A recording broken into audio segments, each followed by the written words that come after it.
Hello friends. Today I would like to explain about IP tables. In this series I'm going to make two videos. In first video I'm going to explain the basic concepts of IP table, and in the second video I'm going to demonstrate the commands and the rules using IP tables. So first we'll start with the introduction.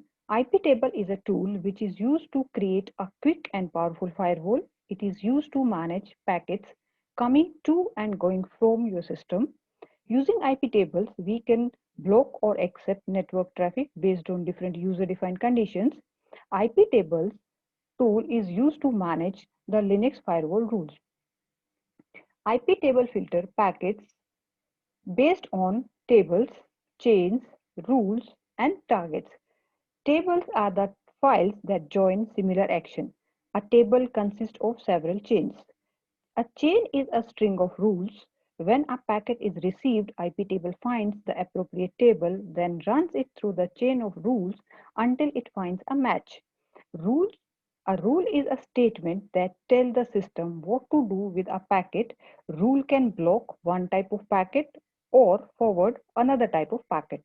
The outcome where a packet is sent is called a target. Next is a target. What is a target? A target is a decision of what to do with a packet. Typically, this is to accept it, drop it, or reject it. The next is tables. In this IP table, it consists of 5 tables, out of which 3 tables are main tables. Each table has a different role. The first table is a filter table. As you can see, it is a default and main table, and it is used to filter packets. It means if we do not specify a table name, then all the rules will be written in the filter table. The second table is a NAT table. It is used to provide network address translation rules.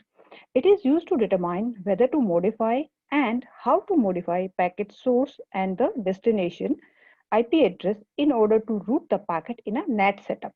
Third table is a mangle table. It is used to modify IP headers of packet, for example, to adjust TTL value of a packet. TTL value is a time to leave value in the IP header. Then fourth table is a row table. It is used for connection tracking.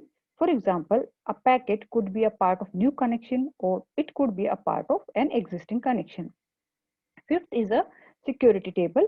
It is used to set internal SE Linux security context mark on packets which will affect how SE Linux or other system that can interpret SE Linux security context handle the packet.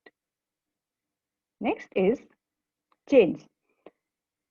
IP table consists of 5 chains. Total 5 chains. All chains are not available in all tables. The first is this pre-routing chain.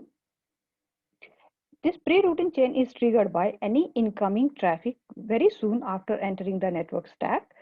This is processed before any routing decision have been made regarding where to send the packet.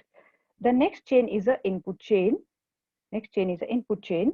When a packet enters into a system, rules in this chain apply to packet just before they are given to the local process. Just before they are given to the local process.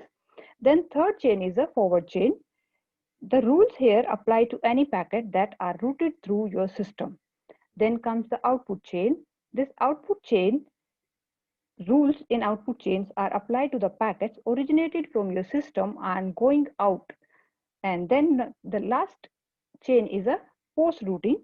Post routing chain, the rules in this chain applies to the packet after routing decision as they leave the network interface. Now here you can see these are the tables and these are chains. All chains are not available in all tables. This filter table contains input, output and forward chain. NAT table contains output, pre-routing and post-routing chain. Mangle table contains IP, output, forward, pre-routing, post-routing chains. Row table contains output and pre-routing chain. Next comes the chain traversal order.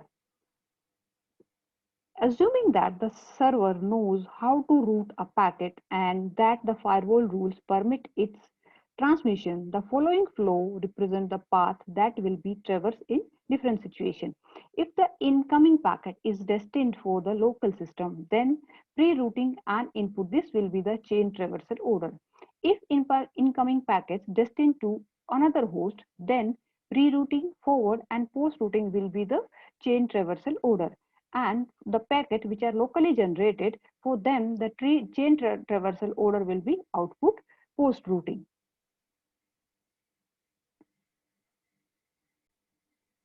The next comes rules. Rules are user-defined commands to manipulate the network traffic. Here you can see an example of rule: iptables -a input for this particular source drop. So this rule has two parts. One is this matching component and another one is a target component. Matching component can be based on your protocol, IP address, port number, interface, or headers. Then comes the target component. So target components are the actions that are triggered when a matching criteria is met. Some targets are terminating, which means they decide the match packet's fate immediately. The packet won't be matched against any other rule. As each chain is called, packet will be checked against each rule in the chain in a particular order. If rule doesn't match, then the next rule is checked. The most commonly used terminating targets are accept, drop, or reject. So this accept target is this causes IP table to accept the packets. Then next is drop. IP table drops the packet, and to anyone trying to connect to your system, it would appear like the system didn't even exist. Then next is the reject one. IP table rejects the packet, then it sends a connection reset packet in case of TCP or a destination host unreachable packet in case of UDP or ICMP.